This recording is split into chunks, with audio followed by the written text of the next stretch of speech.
Hi everyone, my name is Marijul Gura. For today's video, I'll be conducting qualitative interview in both public and private PE teachers in line assessing in physical education and health to K-12 curriculum.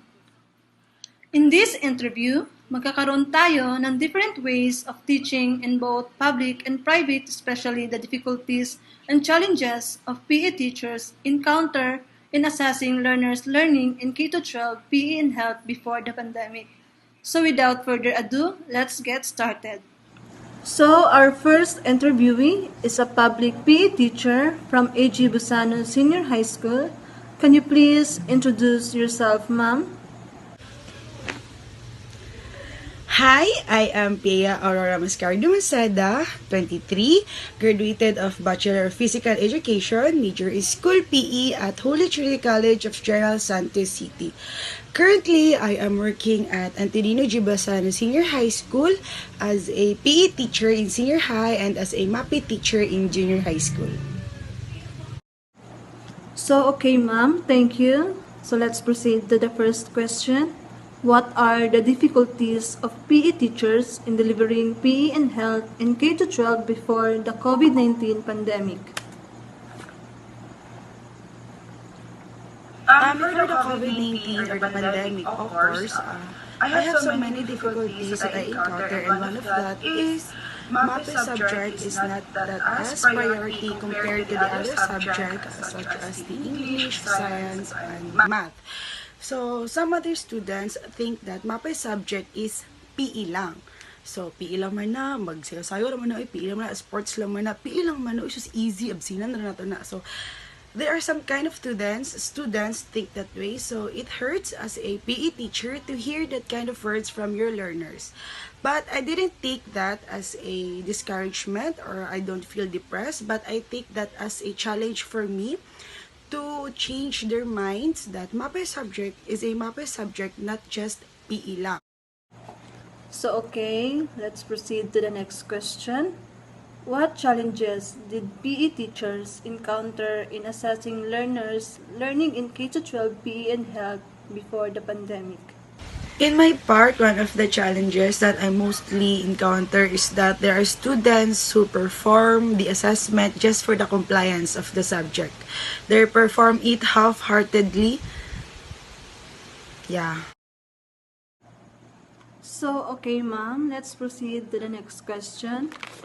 What problems do PE teachers encounter now in the delivery of K-12 PE curriculum amidst the pandemic?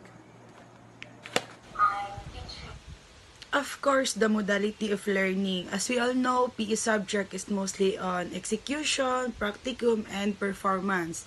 And it is very hard as a PE teacher in this new normal way of teaching.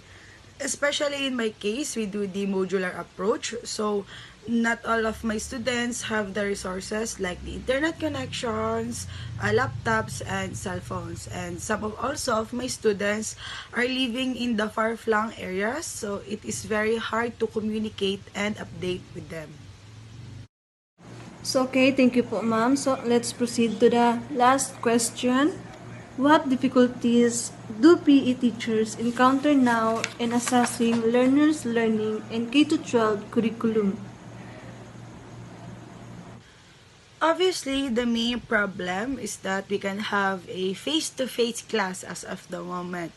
So, PE teachers having a big troubles in assessing the learners' learning because we all know that PE subject requires more time allotment and also PE subject is more on situational, not on theoretical. Okay, ma'am. So, can I ask you, what made you decide to become a PE teacher? To tell you honestly, I didn't imagine myself before to be a PE teacher or to be a teacher exactly. So I went to Holy to be enrolled as a criminology student, but my parents were against that kind of idea. So on the last minute, I decided to be a BPA major because I realized that Holy was offering a new course. So that's why I chose to be a BPA major. But as the time goes by, I learned to love the course that I choose and I didn't regret the choice that I made Because on those 4 years as a BPA student, I didn't recall a dull moment. It was all fun experience to me. We were having fun while we are learning. So that's why I am here right now. I am a MAPE teacher in a public school. I want my learners to experience what I experienced as a student before. I want them to learn while having fun, and I want them to know that how fun MAPE subject is, not just PE lang subject. So, okay, ma'am, thank you for your time and effort to do this qualitative interview.